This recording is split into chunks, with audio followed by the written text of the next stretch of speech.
Hello मेरे प्यारे विद्यार्थियों, आपका अपना channel reading time satisfactory solution of GK. तो एनसीईआरटी का जो प्रैक्टिस सेट हम लोग लगा रहे थे सार संग्रह, उसी का आज हम लोग कंटिन्यू करेंगे। अब ये जो है आपका भारतीय राज्य व्यवस्था यानी कि इंडियन पॉलिटी का चल रहा था, तो इसका 3 वीडियो हम लोग अपलोड कर लिए हैं।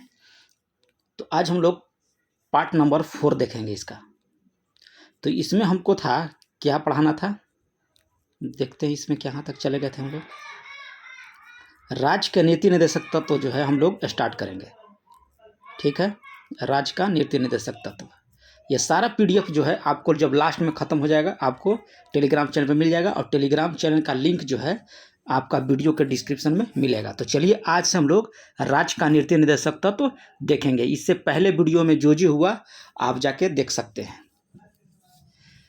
पहला क्वेश्चन कर रहा है कि राज्य के नीति निर्देशक सिद्धांत को भारतीय संविधान में कर रहा है कि शामिल किए जाने का उद्देश्य क्या था। राज्य का नीति निर्देशक तत्व जो है भारतीय संविधान में शामिल किया गया, तो उसका उद्देश्य क्या था। तो सामाजिक और आर्थिक लोकतंत्र को स्थापित करना, याद रखिएगा। नीति निर्देशक सिद्धांत का जो उद्देश्य था समाज और आर्थिक लोकतंत्र को स्थापित करना। कल्याणकारी राज्य की संकल्पना का कार्य कि समावेश संविधान के किस भाग में किया गया है। तो राज्य के नीति निर्देशक तत्व में यानी कि भाग 4 में, याद रखिएगा। कल्याणकारी राज्य की अवधारणा जो है आपको राज्य के नीति निर्देशक सिद्धांतों में है और यह भाग 4 में दिया गया है। अगला इसमें करा है कि भारतीय संविधान में किसके अंतर्गत पंचायती राज प्रणाली की व्यवस्था किया गया। तो राज्य के नीति निर्देशक सिद्धांत के अंतर्गत जो है आपको पंचायती राज प्रणाली की व्यवस्था किया गया है। समान आचार संहिता राज्य के नीति निर्देशक तत्व का भाग नहीं है, किंतु समान नागरिक संहिता जो है आपको नीति निर्देशक तत्व में आता है। इसमें एक ध्यान से सुनिएगा, समान आचार जो संहिता लगता है वो आपका राज्य के नीति निर्देशक तत्व का भाग नहीं है, किंतु समान नागरिक संहिता जो है आपको नीति निर्देशक तत्व का हिस्सा है। नीति निर्देशक सिद्धांत जो है आपको वाद योग्य नहीं है, याद रखिएगा। पूछेगा कि नीति निर्देशक सिद्धांत जो है आपका वाद योग्य है कि नहीं, तो आपको टिक करना होगा कि वाद योग्य नहीं है।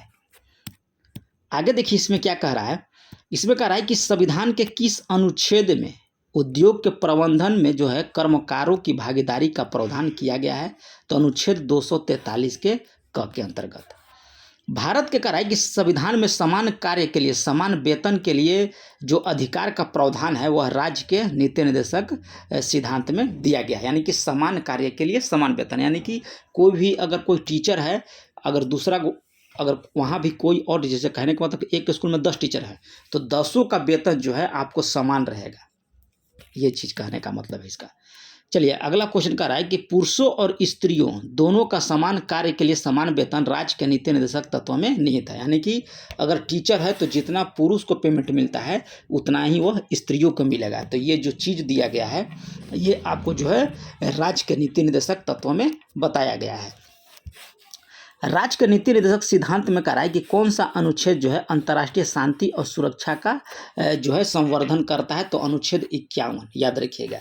राज्य के नीति निर्देशक सिद्धांतों में है अंतर्राष्ट्रीय शांति और सुरक्षा, अनुच्छेद 51 के तहत। राज्य के नीति निर्देशक सिद्धांत में एक ऐसा चेक है जो बैंक की सुविधा अनुसार जो है आपको अदा किया जाता है। तो ये बोला गया था आपको केटी शाह के द्वारा।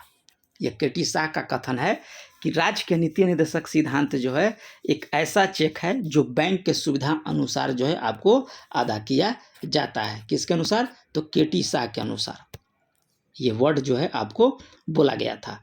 और यहाँ हम लोग देख लेते हैं इम्पोर्टेंट अनुच्छेद जो दिया गया है। अनुच्छेद 36, तो यह नीति निर्देशक तत्वों के संदर्भ में राज्य की परिभाषा है, अनुच्छेद 36 के तहत। अनुच्छेद 37 में दिया गया है आपको न्यायालय द्वारा परिवर्तनीय न होना, ठीक है, याद रखिएगा अनुच्छेद 37। अनुच्छेद 38 जो कह रहा है कि लोक कल्याण की अभिवृद्धि के लिए जो है सामाजिक व्यवस्था बनाना, अनुच्छेद 38 में है। अनुच्छेद 38(2) जो है आय की असमानताओं को कम करने का प्रयास करना, अनुच्छेद 38 के 2 में दिया गया है। 38 के 39 के क देखिए कह रहा है इसमें कि स्त्री या पुरुष को समान कार्य से जीविका के प्राप्त साधन जो है प्राप्त करने का अधिकार इसमें दिया गया है। किसमें? अनुच्छेद 39 के क में।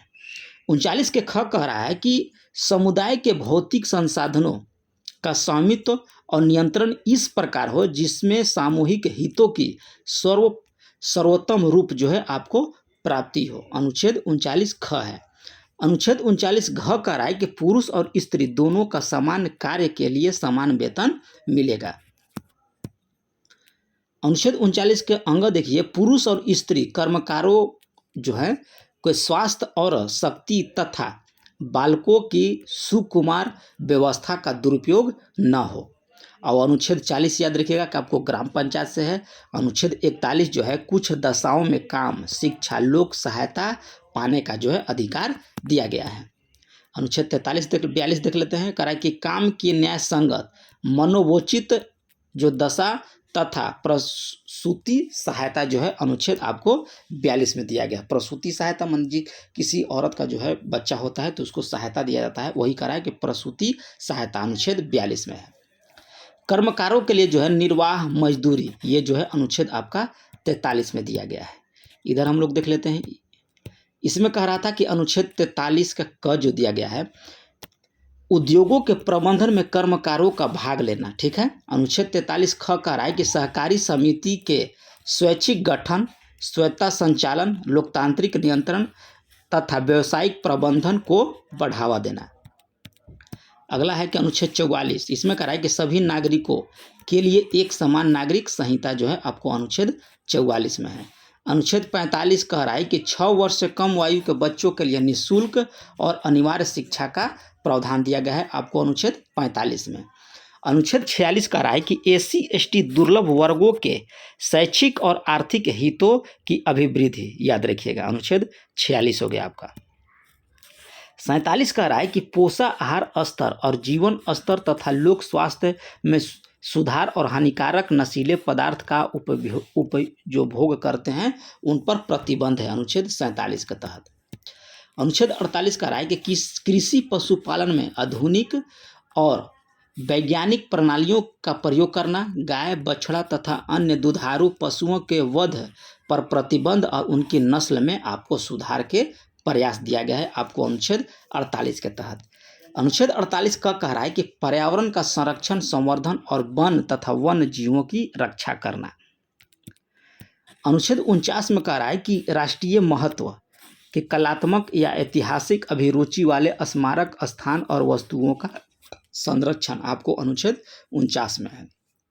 अनुच्छेद 50 कह रहा है कि कार्यपालिका से न्यायपालिका का पृथकीकरण जो है आपको अनुच्छेद 50 में है। अनुच्छेद 51 जो है आपको अंतर्राष्ट्रीय शांति और सुरक्षा की अभिवृद्धि से संबंधित है। और यहाँ पे दिया है कि मूल अधिकार जो है कानूनी रूप से मान्य है, जबकि नीति निर्देशक तत्व को नैतिक और राजनीतिक मान्यता इसको प्राप्त है। अगला देखिए हम लोग मूल कर्तव्य देखते हैं। ठीक है, मूल्य कर्तव्य तो किस देश के संविधान से यह लिया गया है, तो रूस के संविधान से आपको जो है मूल कर्तव्य लिया गया है। और मूल कर्तव्य जो है आपको भाग 4 के ए में दिया गया है। आगे देखिए कह रहा है कि स्वर्ण सिंह समिति ने संविधान में 8 मूल कर्तव्यों को जो है जोड़े जाने का सुझाव दिया था, लेकिन 42वां संविधान संशोधन अधिनियम 1976 के द्वारा जो है आपको 10 मौलिक कर्तव्य जोड़ा गया था। याद रखिएगा 42वां संविधान संशोधन अधिनियम 1976 ईस्वी के द्वारा। भारतीय संविधान में कहा है कि मूल कर्तव्य किस समिति की अनुशंसा पर शामिल किया गया, तो सरदार स्वर्ण सिंह समिति 1976 ईस्वी के द्वारा जो है आपको मूल कर्तव्य को जो है समिति की अनुशंसा मूल संविधान में किया गया था। भारतीय संविधान में कह रहा है कि 11वां जो मूल कर्तव्य जो था यह किस संशोधन के द्वारा जोड़ा गया था, तो 86वां संविधान संशोधन 2002 के द्वारा जो था यह जोड़ा गया था। आगे दिया है, कह रहा है कि मूल कर्तव्य को मुख्यतः किन 2 वर्गों में रखा गया है, तो नैतिक कर्तव्य और नागरिक कर्तव्य। याद रखिएगा कि मूल कर्तव्य को पूछ रहा है कि मुख्यतः किन 2 वर्ग में रखा गया है, तो नैतिक कर्तव्य और नागरिक कर्तव्य। मूल कर्तव्य के अंतर्गत जो है आपको स्वतंत्रता, समग्र के उच्च आदर्शों की सम्मान किस प्रकार का कर्तव्य माना गया है, तो यह आपको नैतिक कर्तव्य, मॉरल ड्यूटी जो है यह माना गया है। किसको? स्वतंत्रता संग्राम के उच्च आदर्शों का जो सम्मान है ये आपको माना गया है नैतिक कर्तव्य में। आगे देखिए इसमें क्या कह रहा है, इसमें कह रहा है कि प्राकृतिक पर्यावरण एवं वन्य जीव संरक्षण भारतीय नागरिकों को मूल कर्तव्यों में से एक है। राष्ट्रीय महत्व के स्थान और स्मारक की रक्षा करना मौलिक कर्तव्य नहीं है, बल्कि यह राज्य के नीति निर्देशक तत्व में दिया। याद रखिएगा, राष्ट्रीय महत्व के जो स्मारक होंगे वो आपको मौलिक कर्तव्य नहीं है, बल्कि वह जो है आपको राज्य के नीति निर्देशक का अंग है। महिलाओं के कराई की सम्मान के लिए कुप्रथाओं का त्याग करना प्रत्येक भारतीय नागरिक का कर्तव्य है कि वह अनुच्छेद में वर्णित है। तो ये आपको अनुच्छेद 51 के 5 में बोला गया है कि महिलाओं के सम्मान के लिए कुप्रथाओं का त्याग करना। मूल कर्तव्य किन पर लागू होता है? तो केवल नागरिकों पर आपका जो है मूल कर्तव्य लागू होता है। इधर देख लेते हैं हम लोग कि 11 गो मूल कर्तव्य जो हैं इसमें क्या क्या है। तो संविधान का पालन करें और उनके आदर्श संस्थाओं, राष्ट्रध्वज और राष्ट्रगान का जो है आपको आदर करें। आपका एक हो गया। दूसरा का जो आपको नागरिक का जो मौलिक कर्तव्य दे गया है कि स्वतंत्रता के लिए हमारे राष्ट्रीय आंदोलन को प्रेरित करने वाले उच्च आदर्शों को हृदय से संयोजे रखें और उनका पालन करें। तीसरा कह रहा है कि भारत की संप्रभुता, एकता और अखंडता की रक्षा करें और उसे अक्षुण्ण रखें। चौथा कह रहा है कि देश की रक्षा करें, आहन किए जाने पर राष्ट्र की सेवा भी करें। ठीक है, याद रखिएगा। पांचवा जो आपका मूल कर्तव्य है कि भारत के सभी लोगों के समरसता और समान भ्रातृत्व की भावना के निर्माण करें, जो धर्म, भाषा और प्रदेश या वर्ग आधारित सभी भेदभावों से परे हों। ऐसी प्रथाओं का त्याग करें जो स्त्रियों का सम्मान के विरुद्ध है। छठा कह रहा है कि हमारी सामाजिक संस्कृति यानी कंपोजिटिव कल्चर की गौरवशाली परंपरा का महत्व समझें और उनका परीक्षण करें। प्राकृतिक पर्यावरण जिसके अंतर्गत वन, झील, नदी और वन्य जीव सम्मिलित हैं, इनकी रक्षा करें और संवर्धन करें तथा प्राणी मात्र के प्रति जो है दया भाव रखें आप। 8 में कह रहा है कि वैज्ञानिक दृष्टिकोण, मानववाद, ज्ञानार्जन और सुधार की भावना का विकास करें। सार्वजनिक संपत्ति को सुरक्षा रखें और हिंसा से दूर रहें।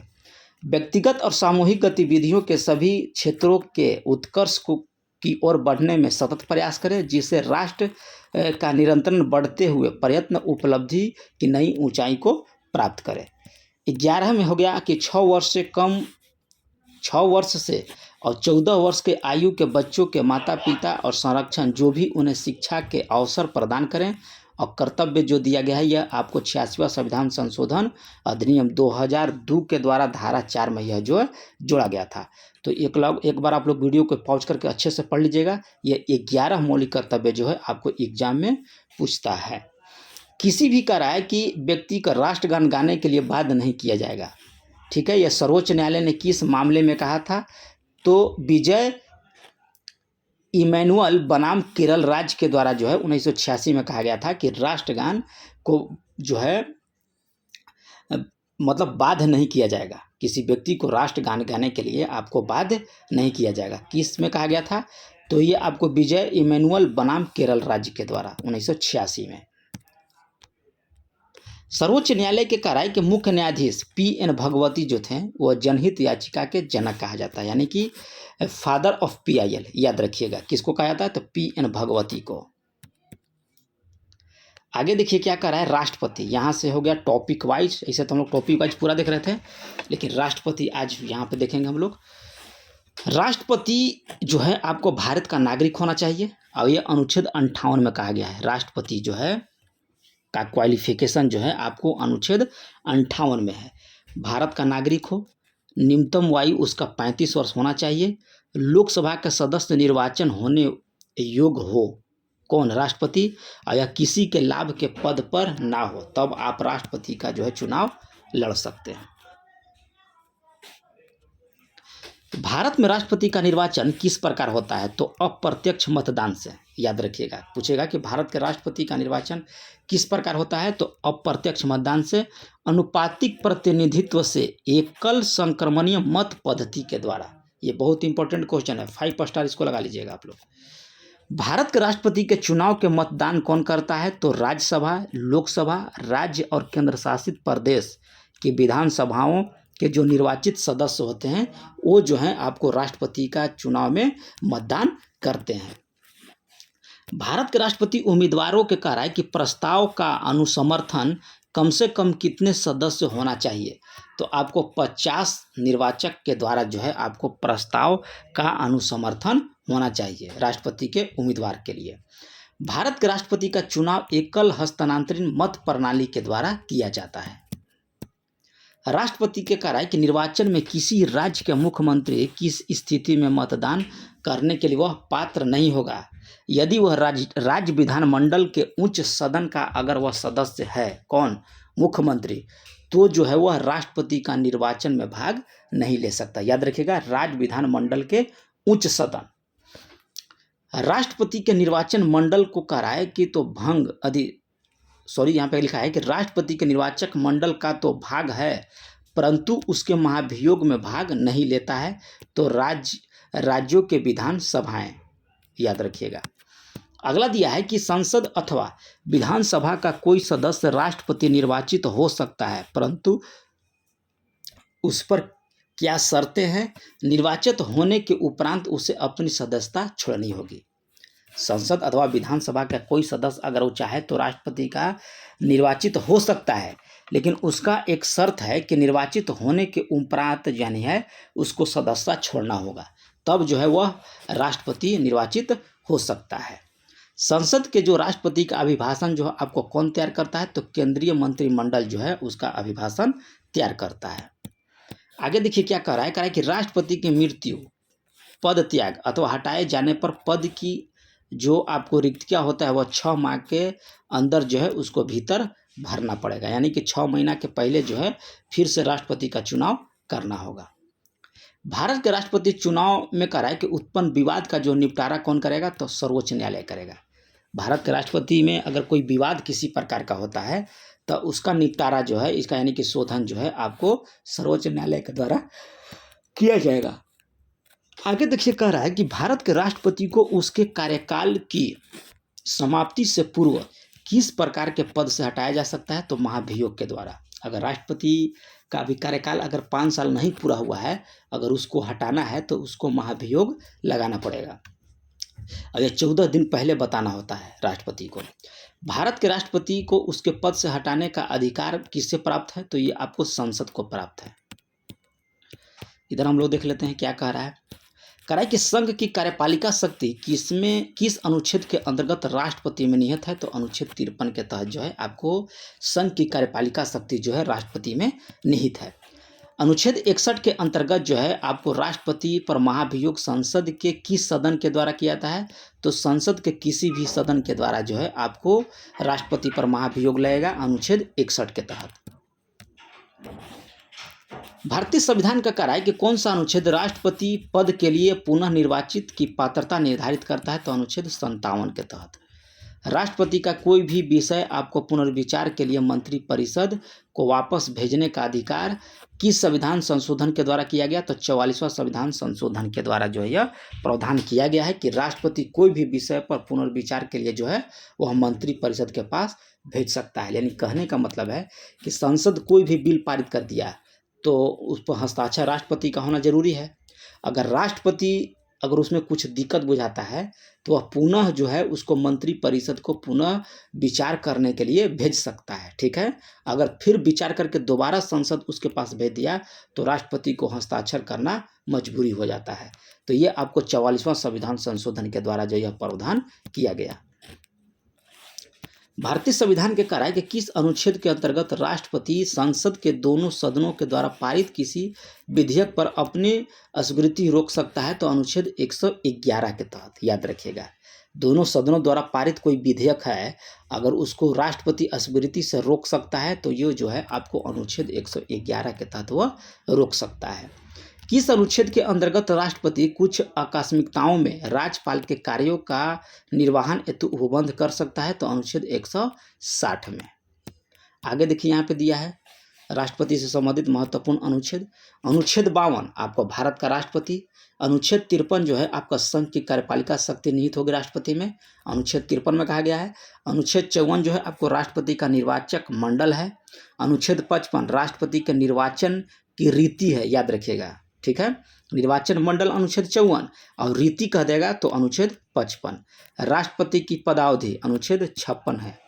और आगे देखिए 57 कह रहा है कि पुनर्विचार के लिए आपका पात्रता अनुच्छेद 57 में, और राष्ट्रपति निर्वाचित होने के लिए अर्हताएं जो है आपको अनुच्छेद 58 में कहा गया है। राष्ट्रपति के पद के लिए शर्त जो है आपको 59 में, और राष्ट्रपति की शपथ या प्रतिज्ञा जो लेते हैं अनुच्छेद 60 के तहत, और राष्ट्रपति पर महाभियोग चलाने की प्रक्रिया जो है अनुच्छेद 61 के तहत किया गया है। और अनुच्छेद 62 कह रहा है कि राष्ट्रपति के पद अगर रिक्त होने की स्थिति उसे भरने के लिए निर्वाचन करने का समय और आकस्मिक रीति को भरने के लिए निर्वाचित व्यक्ति की पदावधि अनुच्छेद 62 में है। अनुच्छेद 72 कह रहा है कि क्षमा आदि और कुछ मामलों में दंडादेश को निलंबन, परिहन या लघुकरण का राष्ट्रपति कर सकता है। यानी कि अनुच्छेद 72 के तहत राष्ट्रपति जो है किसी व्यक्ति को जो अपराधी है उसको क्षमा कर सकता है, निलंबन कर सकता है, या जो उसको सजा मिला होगा 5 साल के उसको 3 साल 2 साल यानी कि सजा को है कम करने का भी जो है उसको प्रावधान दिया गया है। 73 का राय कि संघ की कार्यपालिका शक्ति जो है आपको विस्तार है किसमें, तो राष्ट्रपति में, ये अनुच्छेद 73 में कहा गया है। और यहाँ पे दिया है कि राष्ट्रपति को मृत्यु दंड के मामले में क्षमा दान करने की शक्ति प्राप्त है, किंतु राज्यपाल को यह शक्ति प्राप्त नहीं है, याद रखिएगा। राष्ट्रपति जो है आपको क्षमा दान कर सकता है, लेकिन राज्यपाल यह प्रावधान नहीं दिया गया है राज्यपाल को। आगे देखिए यहाँ पे हम लोग देख लेते हैं, आज हम लोग राष्ट्रपति देख लेंगे, फिर हम अगला वीडियो में उपराष्ट्रपति देखेंगे। सर्वोच्च न्यायालय के कह रहा है कि न्यायाधीश उसके पद से हटाने का जो अधिकार किसे प्राप्त है, तो ये आपको राष्ट्रपति को दिया गया है। और संविधान के अनुच्छेद जो है आपको 143 के तहत जो राष्ट्रपति को उच्चतम न्यायालय से परामर्श करने की भी शक्ति प्रदान किया गया है। वह उच्च न्यायालय से परामर्श कर सकता है अनुच्छेद 143 के तहत, लेकिन मानने के लिए बाध्य नहीं है। अगर सर्वोच्च न्यायालय कह दिया कि आपको ये चीज़ करना है, अगर हम किसी से मतलब क्या बोलते हैं विचार करते हैं, तो आप बाध्य नहीं है कि उसके विचार को आप माने ही। इसी तरह से यहाँ भी कह रहा है कि राष्ट्रपति जो है आपको सर्वोच्च न्यायालय से तो विचार कर सकता है या परामर्श ले सकता है, लेकिन उस परामर्श को मानने के लिए वह जरूरी नहीं है कि राष्ट्रपति उस परामर्श को ही माने। तो ये आपको अनुच्छेद 143 में बोला गया है। राष्ट्रपति लोकसभा को भंग कर सकता है, केंद्रीय मंत्रिमंडल के अनुशंसा पर जो है आपको राष्ट्रपति भंग कर सकता है। जैसे कि अभी फिलहाल लोकसभा चुनाव चल रहा है, लोकसभा चुनाव में अगर सरकार यहाँ किसी का नहीं बनेगा तो वहाँ पे वह भंग कर सकता है, तो मंत्रिमंडल के सुझाव पर। लोकसभा और राज्यसभा का संयुक्त अधिवेशन जो है किसके द्वारा किया जाता है, तो ये आपको राष्ट्रपति के द्वारा, यानी कि किसके द्वारा बुलाया जाता है। और इसकी अध्यक्षता पूछेगा तो याद रखिएगा कि लोकसभा का अध्यक्ष करेगा, ठीक है। बुलाएगा राष्ट्रपति, लेकिन अध्यक्षता जो है आपको लोकसभा का अध्यक्ष करेगा। भारत के राष्ट्रपति ने कहा है कि किस एकमात्र मामले में आपको जेबी वीटो शक्ति का प्रयोग किया था, तो भारत डाकघर संशोधन विधेयक 1986 ईस्वी में जो है आपको एकमात्र जो है वीटो शक्ति का प्रयोग किया गया था। भारत का कह रहा है कि राष्ट्रपति संसद के दोनों सदनों की चर्चा में भाग नहीं ले सकता है, याद रखिएगा। भारत को जो राष्ट्रपति होता है संसद के दोनों सदनों की चर्चा में भाग नहीं ले सकता है। किसी भौगोलिक क्षेत्र को अनुसूचित क्षेत्र घोषित करने का संवैधानिक अधिकार जो है ये आपको राष्ट्रपति को प्राप्त है, ठीक है। चलिए आगे देख लेते हैं हम लोग। इसमें कह रहा है राष्ट्रपति द्वारा नियुक्ति और अधिकार, प्रधानमंत्री एवं केंद्रीय मंत्री का नियुक्ति और राज्यपाल का, याद रखिएगा ये आपको राष्ट्रपति के द्वारा। वित्त आयोग और राज्यसभा आयोग के अध्यक्ष और सदस्य की नियुक्ति जो है आपको राष्ट्रपति के द्वारा किया जाएगा। उच्च न्यायालय और उच्चतम न्यायालय का जो न्यायाधीश का जो नियुक्ति का अधिकार है वो भी आपको राष्ट्रपति के द्वारा है। भारत के महान्यायवादी और नियंत्रक महालेखक परीक्षक का भी नियुक्ति आपको राष्ट्रपति के द्वारा किया जाएगा। संघ लोक सेवा आयोग के अध्यक्ष और सदस्यों की नियुक्ति भी आपको राष्ट्रपति के द्वारा किया जाएगा। मुख्य निर्वाचन आयुक्त और अन्य निर्वाचन आयुक्त हो गया। राष्ट्रीय मानव अधिकार आयोग के अध्यक्ष और सदस्य, अनुसूचित जाति अनुसूचित जनजाति आयोग के अध्यक्ष और सदस्य की नियुक्ति भी जो है आपको राष्ट्रपति के द्वारा किया जाएगा। संघ राज्य क्षेत्र कि राज्यपाल अथवा प्रशासक का नियुक्ति भी जो है आपको राष्ट्रपति के द्वारा किया जाता है। दिल्ली और पुडुचेरी के जो मुख्यमंत्री हैं इनकी नियुक्ति भी जो है आपको राष्ट्रपति के द्वारा किया जाता है। वर्तमान में राष्ट्रपति का मासिक वेतन कितना है, तो ये आप याद रखिएगा कि 5 लाख है और इनमें टैक्स इनको नहीं दिया जाता है। याद रखिएगा, राष्ट्रपति का जो वेतन होता है उनमें उनको टैक्स नहीं दिया जाता है, मतलब टैक्स नहीं देते हैं वो राष्ट्रपति। भारत के राष्ट्रपति का पद रिक्त हो जाए तो कोई उपराष्ट्रपति भी ना हो तब कार्यवाहक राष्ट्रपति कौन होगा, तो सर्वोच्च न्यायालय के मुख्य न्यायाधीश जो है आपको उसे कार्यवाहक राष्ट्रपति के रूप में रखा जाएगा या चुना जाएगा। वह राष्ट्र अधिकार है कि वह राष्ट्र का प्रतिनिधित्व करता है परंतु राष्ट्र का नेतृत्व नहीं करता है। ये आपको भारत के राष्ट्रपति पर होता है, लागू होता है कि यह राष्ट्रपति का प्रतिनिधित्व करता है परंतु राष्ट्र का नेतृत्व जो है यह नहीं करता है, आपका प्रधानमंत्री करता है। भारत के राष्ट्रपति में से कहा है कि कौन बिहार के राज्यपाल रह चुके हैं, तो आपको डॉक्टर जाकिर हुसैन और श्री रामनाथ कोविंद जो है आपको बिहार के पहले वह राज्यपाल थे, फिर बाद में वह भारत के राष्ट्रपति भी बन चुके हैं। तो कौन कौन, जाकिर हुसैन और श्री रामनाथ कोविंद। आगे देखिए, राष्ट्रपति के जो प्रसाद पर्यटन जो पद धारण करने वाला जो अधिकारी होते हैं उनको देख लेते हैं। तो संघ के मंत्री, राज्य के राज्यपाल और भारत के महानवादी, ये जब तक आपको राष्ट्रपति चाहेगा तब तक आप पद पर रह सकते हैं, अन्यथा आपको राष्ट्रपति जब चाहेगा तब आपको हटा सकता है। किसको, संघ के मंत्री यानी कि यूनियन मिनिस्टर्स, राज्य के राज्यपाल और भारत के महानवादी। एक विधेयक जो संसद में प्रस्तुत किया जाता है वह किस प्रक्रिया के बाद जो है अधिनियम बन जाएगा, तो राष्ट्रपति के हस्ताक्षर के बाद जो है आपको यह अधिनियम बन जाता है। जब कोई विधेयक कराए कि संसद के दोनों सदनों के द्वारा पारित कर दिया जाए तो राष्ट्रपति को उस विधेयक पर अपनी अनुमति रोकने का अधिकार भी जो है उसको प्राप्त है। निर्विरोध रूप से चुने गए भारत के प्रथम राष्ट्रपति कौन थे, तो नीलम संजीवा रेड्डी जो हैं आपको निर्विरोध थे, यानी कि उनके विपक्ष में कोई नहीं खड़ा था। भारत के राष्ट्रपति में से किनका संबंध जो है ट्रेड यूनियन आंदोलन से रहा, तो 12 गिरी वैकेंट गिरी जो है आपको ट्रेड यूनियन आंदोलन से रहा है। भारतीय संविधान कह रहा है कि भारत के राष्ट्रपति को राज्य के मुख्यमंत्री की नियुक्ति का अधिकार नहीं देता है। याद रखिएगा, राज्यपाल इसका राज्यपाल करेगा, राज्य के जो मुख्यमंत्री होता है उसका अधिकार राष्ट्रपति को नहीं है नियुक्त करने का, ये अधिकार जो है राज्यपाल को दिया गया है। आगे देखिए, राष्ट्रपति का कार्यकाल जो है कितना वर्ष का होता है, तो पद ग्रहण करने के दिन से 5 वर्ष तक जो है वह राष्ट्रपति अपने कार्यकाल तक रहेगा।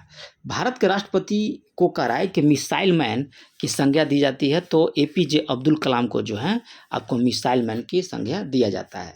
भारत के मुख्य न्यायाधीश में से कराए कि किसने राष्ट्रपति के रूप में कार्य किया है, तो जस्टिस एम हिदायतुल्लाह जो है आपको ये जो है मुख्य न्यायाधीश जो हैं आपको राष्ट्रपति के पद पर कार्य किए हैं। आगे देखिए, धन विधेयक यानी कि मनी बिल को पुनर्विचार हेतु लौटाने का संवैधानिक विशेषाधिकार जो है आपको राष्ट्रपति के पास नहीं दिया गया है। अगर धन विधेयक पास हो गया तो राष्ट्रपति इसे नहीं लौटाएगा, आपको चुपचाप राष्ट्रपति को हस्ताक्षर करना पड़ेगा। द्रौपदी मुर्मू का राय कि भारतीय गणतंत्र के राष्ट्रपति के रूप में कौन से क्रम के हैं, तो आपको 15वें हैं, याद रखिएगा। और वित्त आयोग की नियुक्ति कौन करता है, तो ये वित्त आयोग की नियुक्ति जो है आपको राष्ट्रपति करता है।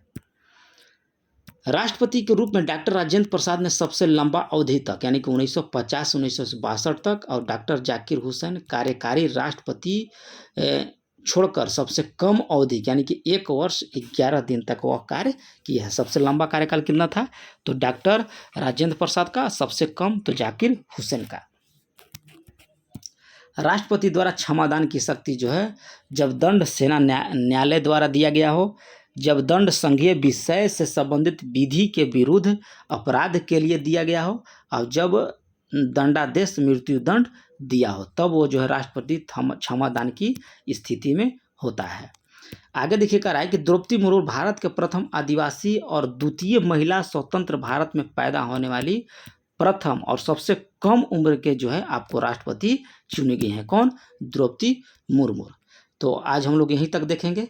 अगला जो नेक्स्ट वीडियो आएगा वहाँ से हम लोग उपराष्ट्रपति को देखेंगे। छोटा छोटा पार्ट को हम लोग देखेंगे ताकि जो है आपको पढ़ने में ज़्यादा डिप्रेशन भी ना हो और सब क्वेश्चन भी आपको याद हो जाए। और बिहार एसएससी याद रखिएगा कि आपको जुलाई या अगस्त में पेपर होने की पूरी संभावना है। और जुलाई अगस्त में ही याद रखिएगा कि आपको बिहार दरोगा का रिक्वायरमेंट आने की भी पूरी संभावना है। तो एनसीईआरटी को आप लोग चटनी की तरह जो है आपको घोर कर पी जाइए। तो इसको मिलते हैं नेक्स्ट वीडियो में, तब तक के लिए आपको धन्यवाद।